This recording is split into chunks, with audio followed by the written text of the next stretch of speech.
Welcome to the 2013 FIA and FIM European Drag Racing Championship. We're here at the world famous Hockenheim ring.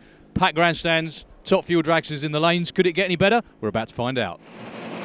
Well, this was qualifying for FIA Top Fuel, a brand new racetrack here in Hockenheim for this weekend. So far, everything appears to be going really well.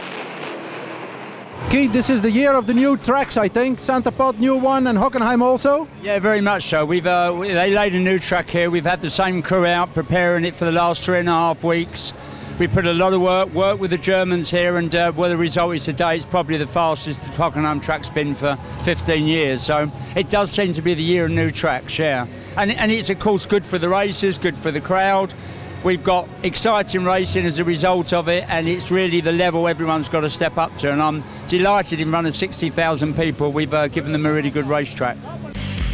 So we're on to the racing. This is the highlights of the quarterfinals in FIA Pro Modified coming up right now. So to the first pair, we're going to show you far lane with the Gotham City Corvette from Switzerland is Bruno Bader up against Robert Houston from the Netherlands. And it's Robert with a whole shot away from the line. He's run his personal best in qualifying. Looks like he's on another one here as well. And a great side-by-side run to open the day's eliminations in Pro Mod. Robert with a new PB of 6.10. Just beats out Bruno. What a great race to open the day. As we move on to the semi-finals, Robert's now going to be racing Mickey Gilchrist, and David Vector goes against Matthias Vulcan on the other side of the ladder. So that first pair, both races are Sweden against the Netherlands. This is Mickey Gilchrist, #1 qualifier, first run in the fives in Germany in a Pro Mod, up against a resurgent Robert Houston. Just as I say that, he spins the tyres. Mickey G with a really strong run. The car looking like it's hurting itself all the way down, but doesn't slow him at all. 6.04.389. Robert goes out in the semis, but still a good day for the Pro Dutch team. Right, the next race is between two all-black cars, between Matthias Vulcan near lane with the Firebird against David Vector, the MPM team. David goes red on the tree. Unfortunately, he knew he had a little bit to make up over Matthias in the previous round ZTs, and it will be an all-Swedish final. Matthias Vulcan with a little off pace, 6.47, but I think he saw the red light, just took it that little bit easier. So confirmation of that, Mickey G against Matthias Vulcan for your Pro Mod final in Hockenheim. Okay, these two have been fairly evenly matched with about a 1/10 of a second advantage on ETs for Mickey Gilchrist, but Matthias Vulcan can never be counted out. The team have had so many problems this weekend. All kinds of work going on overnight till about 3 or 4 in the morning to get ready for today. This is his first ever FIA Pro Mod final, and he gets a huge jump off the line, about a 1/10 of a second advantage over Mickey Gilchrist.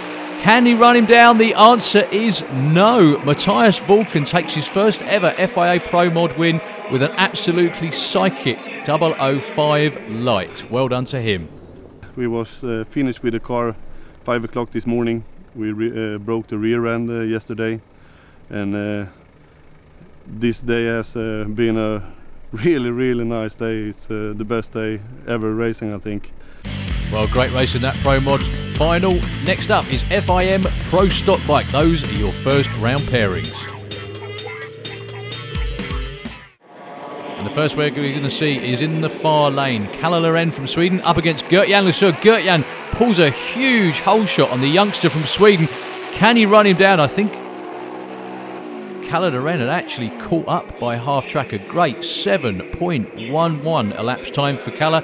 Takes him through into the semis. Gert-Jan just got a bit out of shape and unfortunately could keep going with the lead. So that was a highlight from our quarter-final races. Semi-finals, Fredrik Friedland against Karl-Heinz Weikum from Germany. Elvira Carlson against Kalle Loren on the other side of the ladder.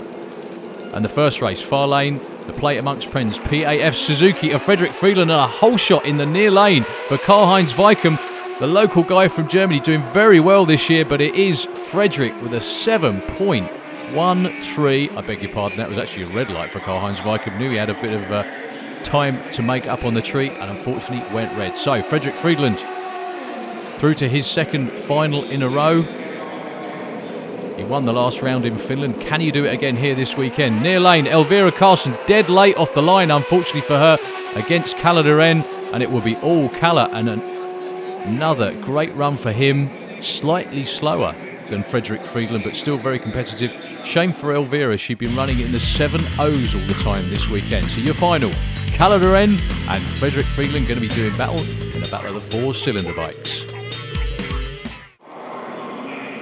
So again, Calada-Ren near lane, far lane.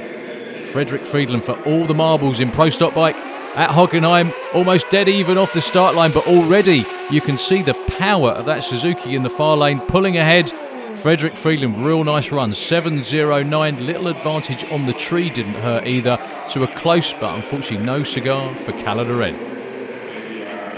I'm very happy for me and my team, and this win I give it to my crew shifter Brian Gleisner, because they are hardworking and working hard behind me, and they are always there. And so, but display among friends, Suzuki has been flying all weekend. We have been struggling a little bit, but we stepped up again when it's time to go some rounds. So one more round for the bikes in a few weeks at Santa Bob. We're on to FIA Pro Stock. Those are your pairings for the quarterfinals. And the first we're going to show, far lane, Mr. Snowball himself, Jan Parkhus against a resurgent Michael Malmgren, been running personal bests almost every single run this weekend, and he does it again, a 6.726, I beg your pardon, beats a 6.84 for Janne Palmqvist. Good close race, but Michael Malmgren head at the stripe most importantly. Near lane, Thomas Lindström with the Enerud cars, Mopar against Michael Colleen. Michael hoping for a better time, I was going to say in round one than he's had in qualifying. Really struggled mightily on the Hockenheim quarter mile. Thomas Lindström, another solid run, 6.71.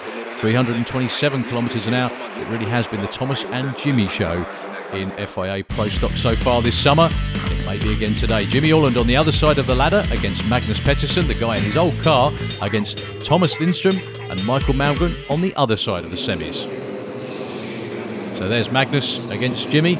Jimmy Orland in the near lane with the brand spanking new KW Parts exclusive cars. Camaro against his old car, the GTO, driven by Magnus Pettersson, doing a great job this year. What a great race this is going to be. Who's going to get there first? The answer is Jimmy Orland, and that was a lot closer than we really thought it was going to be. 6.75 to 6.78. Jim slightly off pace, but he's in the final. Thomas Lindström near lane. Can it be another Jimmy and Thomas final? Michael Malmgren far lane had to change engines between the first round and the semi, and that car's a little bit down on power. He pulls the chutes early. Thomas Lindström going to the final with lane choice, 6.72. And for the full time this summer, the Pro Stock final is going to be Enerud cars, Mopar, and Thomas Lindström against exclusive cars and KW Parts. That'll be Jimmy Orland in the Camaro. So at the moment, the score stands 2-1 in the favour of Jimmy Orland, who's actually in the points lead. Can Thomas claw one back here in the final in Hockenheim? Slight drop off the line goes to Jimmy Orland. He's got his nose in front. That's not what you want to do against one of the quickest cars in the class. And by that much, Jimmy Orland takes the win again on a hole shot. Crew have done a great job all weekend and all season, but I guess that time you paid them back a bit. Yeah, I think so. That's for a driver, that's the nicest way to win, you know. My engine builder, Jason Lyne, says he hates to win on a hole shot because he wants to drive around them. But I like winning on hole shot and drive around them.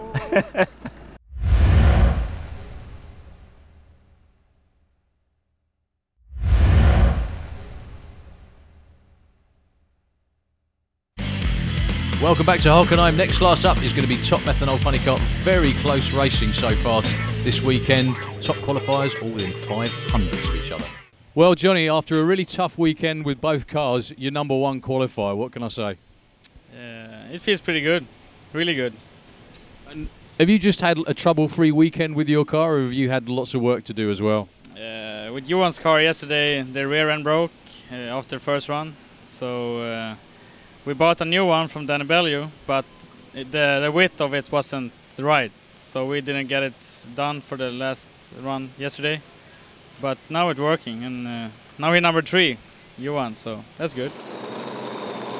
Well, first round by virtue of the odd lot field goes to Johnny Lindberg. Going to be going for lane choice. A couple of pedals as well, which means on and off the throttle, shifting through the gears, and still goes 574 at 417 kilometres an hour. That car is the European record car. And Johnny Lindberg really trying to move up in the points. He's really not too far out of first place, but to be honest with you, hardly anyone is. Leif Andreasen and Adam Flamholk in the far lane. These were the two closest in qualifying. Leif was number one for a while, but until Johnny went quicker and Leif spins the tyres, he will not be leaving Hockenheim with the points lead. Adam Flamholk with a nice, strong run down the right-hand lane. 5.78, about a tenth of his qualifying pace, but he got to the other end of the racetrack, was the most important thing. Leif Andreasen, shock, first round exit in Hockenheim. That's not going to do his championship chances any favours. So the semis, Johnny Lindberg and Adam Flamholk. Ulf Leanders against his brother, Johan Lindberg. So the first pair we're going to be seeing is Johnny Lindberg, near lane, Adam Flamholk in the far lane. Johnny, like I said, with a European record car, can he do it here at Hockenheim? The answer's no. He spins the tyres off the line. Adam Flamholk with another flawless run down the right-hand lane. Again, not as quick as he's been in qualifying, but most importantly, it's consistent. 5.75.382. Johnny, unfortunately, not on record pace this weekend, but the Lindberg brothers have still got a chance with this man in the far lane. Johan Lindberg going against almost number one qualifier, Ulf Leanders. And Ulf spins the tyres this time. Two races decided by tyre smoke in the same lane in Top Methanol Funny Car. It's going to be Johan Lindberg with low ET of the weekend, 5.61. Ulf Leanders had run as quick as 5.62, but unfortunately that deserted him when he most needed it come race day. So your final, all Swedish affair, Adam Flamholk and Johan Lindberg. About a tenth of a second different on the elapsed time so far this weekend, but let's see what the final brings. So, Johan Lindberg, far lane with the Monte Carlo, his first season in Top Methanol Funny Car coming up from Pro Mod. Adam Flamholk, very experienced in both classes now as well, his first season in the Funny Car, and it's Johan in front at half track and in front at the finish line. A 5.62 beats a 5.78 to take his first ever FIA Top Methanol Funny Car win. It all paid off. The team has worked very hard with the car, and yeah, they work hard, and every round the car goes faster and faster, and we managed to win the final here now, so it feels very good, and all the sponsors and everything, it works good, and they are satisfied now, so yeah, the team has worked very hard. What a great race in the final, and the top five are really close together in that class now in the points. We're back to the bikes. This is how it looks for Super Twin Top Fuel Bike. So your first pair going to be in the far lane, Samu Kampanen up against Job Hazen. Job with his bike trying to get a handle on it. So far he really hasn't, it's fair to say. But Samu rolled the lights, got a red light, so Job gets a freebie through into round two. Much better elapsed time as well, 7.45, 324 kilometres an hour. Looks like he's doing a bit of drafting with Samu that time round. The next pair going to be Vesa Lipponen from Finland. Going against in the far lane, Martin de Haas. On paper, this should be a very, very close race, and it is Vesa Lipponen out in front. Martin de Haas trying to run him down, but Vesa Lipponen 7.34 to an identical 7.34. It was the reaction time advantage on the tree that made the difference in that race, as so many times it does in drag racing. The crew quite happy with that one, it's fair to say. So the semis, Ronnie Olsen from Norway against that man there, Vesa Lipponen, and Job Hazen against Christian Jaeger. So your first pair in Super Twin is going to be your number one qualifier in the far lane on the Zodiac bike. He's from Norway, the bike's from the Netherlands. That's Ronnie Olsen up against Vesa Lipponen from Finland. And Ronnie with another real strong run on the supercharged Super Twin. Not quite as quick as he has been all weekend with a 6.88, but it doesn't matter. He's in the final, most importantly. We're going to catch up now with the hometown guy in this class, Christian Jaeger. And just how many people have you got here just to come and see you? Because I know you've got a big following this weekend. I think it's between 500 and 600 this weekend, or especially on Saturday. Well, that's a lot of people and an awful lot of pressure for Christian Jaeger. He's in the far lane, been running quicker than the man in the near lane, Job Hazen.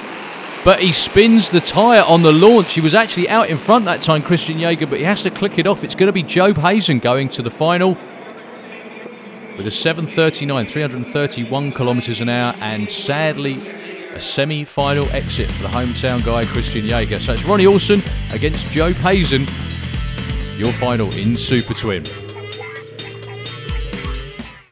Now, quite funny about this pair is that Joe Payson used to ride the bike in the other lane last year. This year, he's gone and got his own bike. Ronnie Olsen has stepped onto the Pels family Zodiac machine. They're away very much together. It's Ronnie Olsen in the lead, but he has to click it off. And it's going to be Joe Payson taking his first win of the year on the new bike. He's going to be so happy.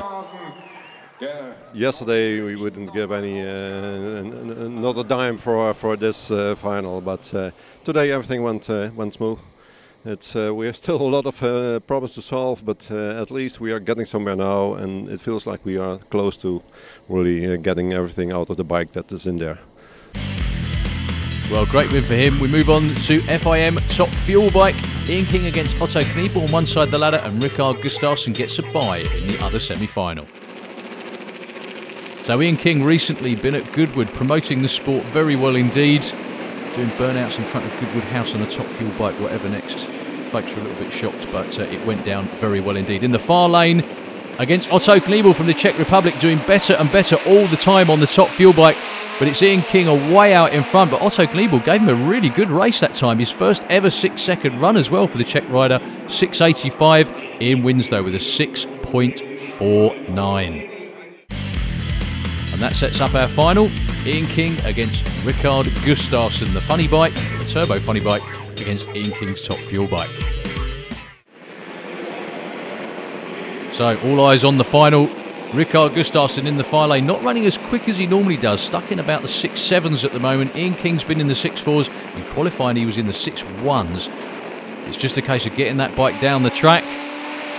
They both launched very well together. Ian King hanging off the side of the bike, trying to hang on to it, and he does. Really nice run. 6.42 beats a 6.91 from Rikard Gustafsson. Ian King will leave the Santa Pod and the final with the points lead. Congratulations to the team and a great weekend for the Gulf Oils Grand Prix original team. Well, it's Top Fuel Dragster time. These are the quarterfinals for the Kings of the Sport. Your number one qualifier was the man at the top there, Chris Andrews. Right, here with Chris Andrews, number one qualifier in FIA Top Fuel. How does that feel? Well, it just feels unbelievable considering the level of competition here this weekend. So to come out of here number one, I'm quite pleased with the day's work. And to run in the 4.0s as well, a new car to you, a new team to you. I mean, that's just almost impossible, but you've done it. Well, I've got to hand it off to the guys at Verona Fiat Motorsports. They've given me a car that I can just go out there and drive and do my job, and as long as they keep providing me with a good car, hopefully we'll go faster and faster. Well, a great job by the whole team this weekend. Lucas Oil on board as sponsor for Chris again, up against Zerbacher. You can't believe you qualify number one for the first time ever and get previous European champ. But Chris, a miscue on the start line, rolls through stage as the lights go down, and Zerbacher, 423, 451 kilometres an hour. The car was eating itself up pretty well at the top end. Going to be a lot of work between rounds for that crew. And Chris coasts off the top end. That's Urz's crew chief, Robin Grice. Congratulations there from Eddie Cool. That's Chris Andrews' crew chief, but unfortunately not the great race we're hoping. Far lane, Miki Kagerad up against a tyre blazing Jari Halonen and a motor blazing Miki Kagerad. Miki was much more on form in qualifying, qualified number 4. Jari Halonen was number 5, and again, not quite the first round race we were hoping for, but Miki Kagerad advances to the semis. You can see a big ball of flame. The supercharger belt taking an early exit as well on Miki's car. At least the crew blew it up and went to the semis. They could have blown it up and lost. Big race in the points. Near lane, Antti Horto. Far lane, Thomas Nators. Tyre smoke for Thomas, but he keeps his foot in it and takes the win. Both of those two are neck and neck within a couple of points of each other at the top of the table in FIA Top Fuel. Whoever won went through, and obviously it was Thomas. He's going to be up against Anita Michaela, another close competitor in the semis. Urz will be taking on Miki Kagerad. So first pair, Miki Kagerad, far lane. They got the cars repaired. Both of these cars were on fire in round one. And Urz is on fire again in the semi-finals. It's Miki Kagerad takes the win with a 440 against Urz's 456. We're now going to talk to Thomas on what is a tough day for him. Thomas, today's been a real big day for you so far. You took out your main rival in the points, Antti Horto, round one. You've got to do the same thing again with Nita now as well. Yeah, we've kind of got on the right side of the ladder if we can take out Anita, but yeah, we're going to give it a try and see if we can get down the route without smoking the tires like we did in the first one. Just for those of us that have never driven a Top Fuel car, what's it like did you try and pedal the car at the top end, take your foot on and off the throttle, or did you try and stay with it? Because it's really tough to do that when you're racing, isn't it?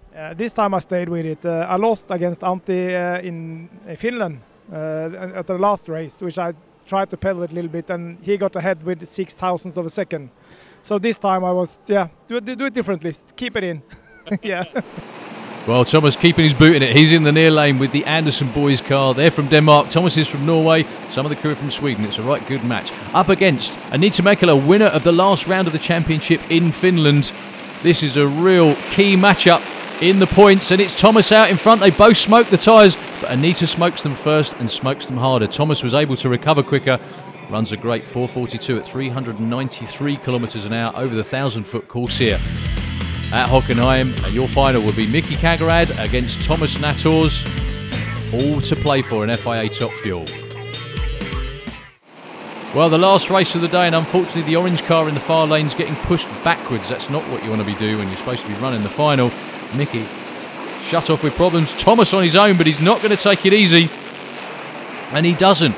Actually runs low elapsed time of eliminations, and he still clicked off the throttle early. He will definitely be leaving today with the points lead. Thomas, you ran your quickest run of the day in the final, but you didn't need it. You don't care, I'm sure. Points lead again. No, I don't know what happened to Miki. He was shut down on the starting line, but we still wanted to prove that we can be fast on this track. And we did, and it was an earlier shut off and still run a 4:11, so it was a strong run. I don't think anybody can beat us in this final.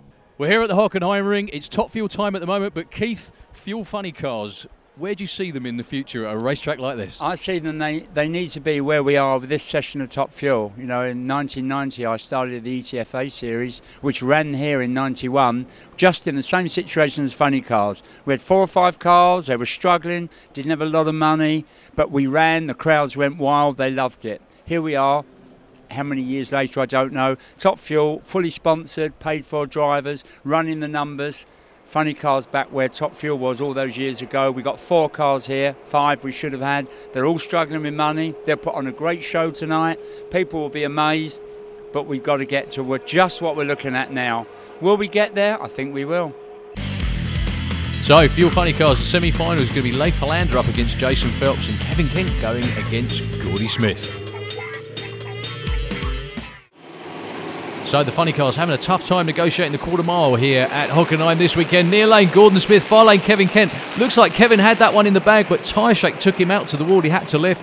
Gordy Smith goes through with an off pace for that team, 6:33, but it doesn't matter. He takes the win, and he'll be quite happy to collect a few more points to go forward to centre point. You can see Kevin's car shaking and dancing out there, goes towards the wall, and I do happen to know that he tried to get back in the throttle, but it wasn't to be. So, Gordon Smith, one half of the final. The other half is either going to be Jason Phelps near lane.